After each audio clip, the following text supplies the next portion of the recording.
జనరల్గా ఎవరైనా మంచినీళ్ళను pipe line ద్వారా ఇస్తారు, ప్రపంచంలో ఎక్కడైనా పైప్ లైన్ ద్వారానే ఇస్తారు. కానీ ఒక విశాలమైన కాలువ తీశారు, ఓ పెద్ద క్రూజ్ పోతుంది అందులో. తీసి ఏం చేశారంటే కింద నెల్లూరు జిల్లాలో కండలేరు సోమశిల అని కొంచెం పెద్ద సైజు చెరువులు లాంటివి ఉండేటి, వాటి స్టోరేజ్ని 5-6 రెట్లు పెంచారు. 20 టీఎంసీలు ఉన్నది 60 టీఎంసీలు, 70 టీఎంసీలు. ఈ తెలుగు గంగను దానికి లింక్ చేశారు. మద్రాసు మంచినీళ్ళ పేరుతోని, ఈ మిగులు జలాల పేరుతోని చాలా నీళ్లను ఇట్లా శ్రీశైలం రిజర్వాయర్లకి ఇట్లా వస్తాయో లేవో వాటిని తీసుకుపోవడం మొదలు పెడతారు. 854 అడుగుల మినిమం డ్రాడౌన్ లెవెల్ అని చెప్పి అక్కడ దాకా వచ్చినాక నీళ్ళని తీసుకుపోవచ్చు అని అక్కడ పోతిరెడ్డిపాడు కట్టుకున్నారు. ఫస్ట్ తెలుగు గంగకు ఎస్ఆర్బీసీకి రెండింటికే కావాలి కాబట్టి 1500 క్యూసెక్లతో కట్టాలని చెప్పి ఎన్టీ రామారావు అనుకున్నాడు. తర్వాత దాన్ని 1500 నుంచి 11,500 క్యూసెక్లకు పోయింది, అంటే రోజుకొక టీఎంసీ. తర్వాత రాజశేఖర రెడ్డి గారు 2005లో దానికి ఒక స్పెషల్ జీవో ఇచ్చి ముందు 40,000 క్యూసెక్లను ఒక జీవో ఇచ్చాడు. కొద్ది రోజులకే దాన్ని 44,000 క్యూసెక్కులుగా మార్చాడు. ఆ 44,000 ఈ 11,000 55,000 అంటే రోజుకు 5 టీఎంసీలు తీసుకుపోవాలని చెప్పి ఆయన ప్లాన్ చేశాడు. కాలువలు కూడా అంత విశాలంగా చేశాడు. పాత ప్రాజెక్టు పాడైపోయింది, దాని బదులు కొత్తది కడుతున్నామని సెంట్రల్ వాటర్ కమిషన్ నమ్మించిండు. పాతది అట్లే ఉంది, కొత్తది దానికి యాడ్ చేశాడు. ఇక ఆయన కొడుకు జగన్ ఏం చేశాడంటే ఇది సరిపోదని చెప్పి ఇంకొక 4 టీఎంసీల కోసం మళ్ళొక రాయలసీమ ఎత్తిపోతుల పథకాన్ని మొదలుపెట్టాడు. చంద్రబాబు నాయుడు గారు దాన్ని కొనసాగిస్తున్నారు. ఈ అసలే హక్కు లేని శ్రీశైలం నుంచి రోజుకు 8 నుంచి 9 టీఎంసీలు తీసుకుపోయే కాలువలు తవ్వుకున్నారు, ఇదంతా చేశారు. దీనివల్ల ఈ నాగార్జున సార్కే నీళ్ళు రాని పరిస్థితి ఏర్పడ్డది.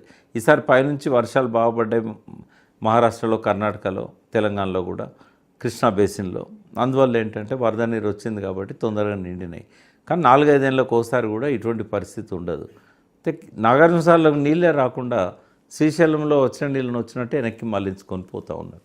దానివల్ల ఈ వివాదం అనేది రాష్ట్రం విడిపోయినా కూడా ఈ ఆంధ్రప్రదేశ్ తెలంగాణకు మధ్యలో, అంటే విడిపోయిన ఆంధ్రప్రదేశ్ తెలంగాణకు మధ్య ఈ నీటి పంపిణీ అనేది జరగలేదు. కేసీఆర్ గారేమో సెక్షన్ 3 చట్టం కింద, వాటర్ యాక్ట్ ఏదైతే ఉందో 1956 చట్టం కింద మాకు మళ్ళీ ట్రిబ్యునల్ కావాలి, కొత్త ట్రిబ్యునల్కు రెఫర్ చేయండి, మాకు అన్యాయం జరిగింది, రాష్ట్రం ఏర్పడ్డప్పుడు 1956లో మాకు అన్యాయం జరిగింది, బచావ్ ట్రిబ్యునల్ దగ్గర మాకు వాయిస్ లేకుండా పోయింది. ఎందుకంటే ట్రిబ్యునల్ ముందట రాష్ట్రమే రిప్రజెంట్ చేయాలి, ప్రాంతాల వారీగా ఎవరు రిప్రజెంట్ చేయడానికి లేదు. పబ్లిక్ ఇంట్రెస్టెడ్ లిటిగేషన్ లాగా ఎవరు పడితే వాళ్ళు పోయి రిప్రజెంటేషన్లు ఇచ్చేది కూడా లేదు. కాబట్టి రాష్ట్రం మొత్తము తెలంగాణకు అన్యాయం చేసే విధంగా ఆంధ్రప్రదేశ్ ప్రభుత్వం, అప్పుడు అడ్వకేట్ రాయలసీమ నుంచి ఉన్న రామచంద్రారెడ్డి గారు అడ్వకేట్ జనరల్, వాళ్ళు రిప్రజెంట్ చేశారు, మా వాయిస్ పోయింది, ఇప్పుడు కొత్త ట్రిబ్యునల్ వేసి మాకు న్యాయం చేయండి అంటే వాళ్ళు ఏం చేశారు, బ్రజేష్ కుమార్ ట్రిబ్యునల్ ప్రతిపాదన ఎప్పుడు చేశారు సార్ కేసీఆర్? 2014 అధికారంలోకి రాగానే చేశారు. చేస్తే దాన్ని ఉమాభారతి అప్పుడు ఇరిగేషన్ మినిస్టర్ పట్టించుకోకపోతే ఏడాది చూశారు, ఇంకా ఏడాదైనా పట్టించుకుంటలేరని చెప్పి సుప్రీంకోర్టు పోయారు. పోతే మళ్ళీ ఈ అపెక్స్ కమిటీ అని కృష్ణా బోర్డు అని పెట్టారు కదా, ఈ ఇద్దరి మధ్య గొడవలను పరిష్కరించడం కోసం కృష్ణా బోర్డు వచ్చింది, గోదావరి మీద వివాదాల కోసం గోదావరి బోర్డు వచ్చింది. ఈ ఇద్దరు ఆంధ్ర తెలంగాణ ఏ కొత్త ప్రాజెక్టు కట్టాలన్నా ముందు గోదావరి బోర్డుకు ఇవ్వాలి, లేదంటే కృష్ణానదికి సంబంధించింది అయితే కృష్ణా బోర్డుకి ఇవ్వాలి. ఇప్పుడు బనకచెర్ల విషయంలో గోదావరి బోర్డుకి ఇవ్వకుండానే చంద్రబాబు నాయుడు నేరుగా ఢిల్లీలో సమర్పించాడు. ఆయనకున్న పలుకుబడి ఏంటంటే ఇవాళ కేంద్ర ప్రభుత్వం మోడీ గారు సరిపోని మెజార్టీ రాక ఆయనకు కావాల్సిన ఎంపీల కోసం ఈ జనసేన చంద్రబాబు మీద ఆధారపడ్డారు, సపోర్ట్ తీసుకున్నాడు. కాబట్టి ప్రభుత్వం నిలవాలంటే ఇలా సపోర్ట్ కావాలి. కాబట్టి చంద్రబాబు చేతిలో ఆ గవర్నమెంట్ ఉంది, నితీష్ చేతిలో ఉంది, ఇద్దరే మోడీ ప్రభుత్వాన్ని నిలబెట్టింది. సో మనం ఎందుకు దాన్ని కంట్రోల్ చేసి మనకు హక్కులను మనం సాధించుకోవచ్చు కదా, ఇంకా అవసరమైతే ఎక్కువ నీళ్ళని మనం తీసుకోవచ్చు కదా అనే ఉద్దేశంతో బైపాస్ చేసి గోదావరి బోర్డును నేరుగా అక్కడికి పోయారు. అంటే మా తెలంగాణ ఏముంటుందంటే ఈ చంద్రబాబుకు మోడీకి ఉన్న ఈ సంబంధాల వల్ల తెలంగాణకు అన్యాయం జరుగుతున్నది. ఈ బనకచెర్ల అనేది మనకు హానికరము, గోదావరిలో నీళ్ళు ఎన్ని ఉన్నాయో ఇప్పటివరకు లెక్కే తేలలేదు. సరే ఈ లోపల వాళ్ళు రిజెక్ట్ చేశారు వాళ్ళ ప్రపోజల్ని. ప్రీ ఫీజిబిలిటీ రిపోర్ట్ అని ఉంటుంది, ఒక ప్రాజెక్ట్ కట్టాలంటే ముందు డిపిఆర్ తయారు చేయడానికి వాళ్ళు అనుమతి తీసుకోవాలి. ఈ ఈ ప్రీ ఫీజిబిలిటీ రిపోర్ట్ కనుక వాళ్ళు ఓకే చేస్తేనే డిపిఆర్ తయారు చేయాలి, లేకపోతే ప్రజాధనం దుర్వినియోగమైనట్టు అవుతుంది. అట్లా బనకచెర్లను బీఆర్ఎస్ ప్రతిపక్ష పార్టీ కానీ కాంగ్రెస్ పార్టీ ఇక్కడ అధికారంలో ఉన్న పార్టీ కానీ వ్యతిరేకించినాయి. కానీ రేవంత్ రెడ్డి నొసటితోని వెక్కిరించి నోటితోని వాళ్ళని ఆహ్వానిస్తున్నాడు. ఎవరో పిలిచినట్టుగా ఢిల్లీకి పోయిండు. బనకచెర్ల అందులో ఎజెండాలు ఉంటే నేను పార్టిసిపేటే చేయను అన్నాడు. ఎజెండాకి తీసేయమన్నాడు. పార్టిసిపేట్ చేసేటప్పుడు విలేకరులు అడిగితే అది ఉన్నా కూడా నేను చర్చించను అన్నాడు. బయటకు వచ్చి నేను చర్చించలేదని అబద్ధం చెప్పాడు. ఏపీ మంత్రి వచ్చి అది కుండబద్దలు ఏపీ మంత్రి రామానాయుడు గారు, నిమ్మల రామానాయుడు గారేమో మేము మాట్లాడుకున్నాం, కమిటీ వేసుకున్నాం అని చెప్పాడు. మళ్ళీ బయటకు వచ్చి రేవంత్ రెడ్డి కమిటీ ఏ నిర్ణయం చేస్తే దానికి నేను కట్టుబడి ఉంటా అన్నాడు. ఒక పక్కనేమో మోడీ ప్రభుత్వం 4 కమిటీలు, గోదావరి బోర్డు. ఎందుకని సార్ మరి తెలంగాణ సీఎం రేవంత్ రెడ్డి ఇప్పుడు అధికారంలోకి వచ్చారు, వాళ్ళు గతంలో తెలంగాణ మేమే ఇచ్చినామని చెప్పుకున్న వాళ్ళు మరి 10 ఏళ్ళ తర్వాత అవకాశం వచ్చిన తర్వాత ఇప్పటికైనా నీళ్లు నిధులు నియామకాల కోసమే కదా సార్ తెలంగాణ ప్రజలంతా కేసీఆర్తో నడిచారు. ఆయన అడుగులు అడిగేసి అప్పుడు ఉద్యమ గలాన్ని బలంగా వినిపించిన క్రమంలో కదా తెలంగాణ ప్రత్యేక రాష్ట్రం ఏర్పడింది. ఇప్పుడు ఆయన సీఎం అయినా కానీ తెలంగాణ ప్రత్యేక రాష్ట్రం ఆవిర్భావం తర్వాతనే జరిగింది.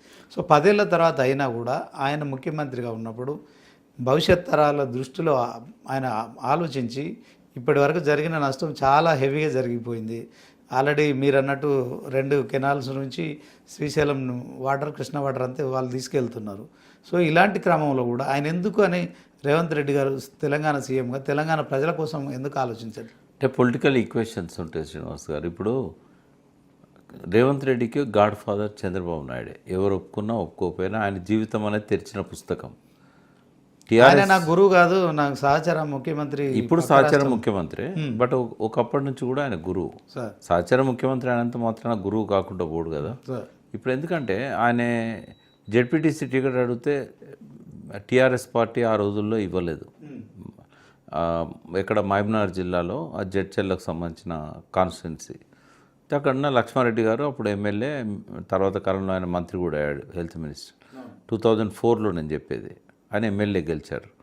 ఎమ్మెల్యే గెలిచిన తర్వాత స్థానిక సంస్థలకు ఎన్నికలు వచ్చినప్పుడు జెడ్పీటీసీ టికెట్ అడిగితే ఇవ్వలేదు.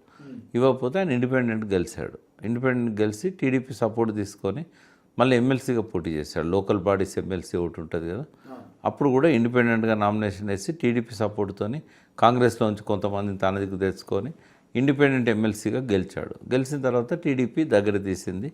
ఇంకా ఆ రోజు నుంచి ఆయన టీడీపీలోనే ఉన్నాడు. తర్వాత 2009లో ఆయనకు టీడీపీ టికెట్ ఇచ్చింది. కాంగ్రెస్ అప్పుడు బీఆర్ఎస్ పొత్తు కూడా ఉండేది, టీఆర్ఎస్. ఆ పొత్తులో భాగంగా రేవంత్ రెడ్డి గెలిచాడు. తర్వాత 2014లో కూడా మళ్ళీ గెలిచాడు. గెలిచిన తర్వాత ఆయన వ్యవహార శైలి, ఈ ఓటుకు నోటు కేసు, ఇట్లాంటి వాటి వల్ల కేసీఆర్కి ఆయనకు మధ్యలో చాలా గ్యాప్ వచ్చింది. అసెంబ్లీలో ఆయన ముఖమే చూడనన్న స్థాయికి కేసీఆర్ పోయాడు. చిన్న చిన్న వాటి మీద కూడా పైన డ్రోన్ తిప్పాడని చెప్పి ఆయన తీసుకుపోయి జైల్లో పెట్టారు. ఓటుకునేటి కేసులో జైల్లో పెట్టారు. అంటే ఒక మామూలు స్థాయి నాయకుడిని డైరెక్ట్గా సహకరించడం ద్వారా చంద్రబాబు నాయుడు ఆయనను ముఖ్యమంత్రి స్థాయికి తీసుకురాగలిగాడు. తన అనాలోచిత చర్యల వల్ల కేసీఆర్ గారు ఆయనను ఒక పెద్ద లీడర్ని చేశాడు.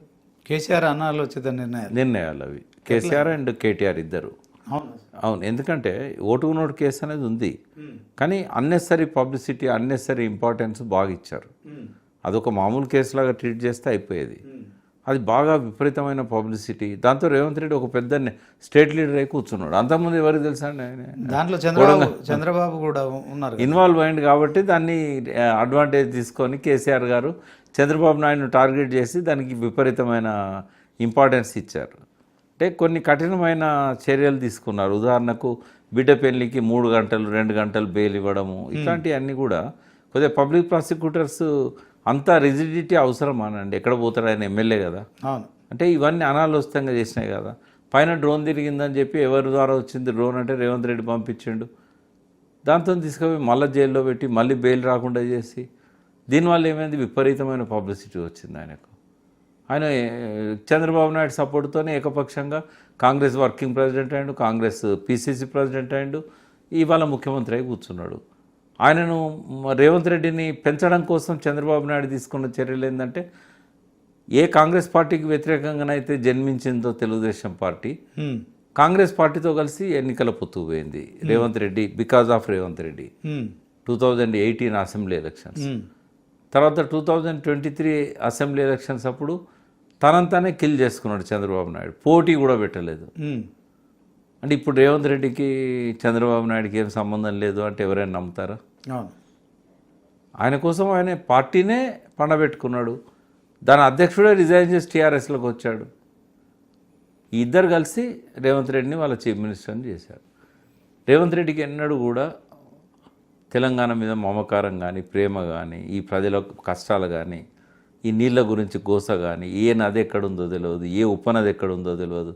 నేను I stand by my words. నేను అప్పుడు కాదు ఇప్పుడు కాదు, ముఖ్యమంత్రి అయినాక 1.5 year కూడా ఆయనకు తెలియదు, నీళ్ళ గురించి తెలియదు. తెలియకపోవడం తప్పులేదు, కానీ తెలుసుకునే ప్రయత్నం కూడా చేయడు. ఎందుకంటే గాడ్ ఫాదర్ లాగా చంద్రబాబు నాయుడు ఏం చెప్తాడో తెలంగాణ ముఖ్యమంత్రి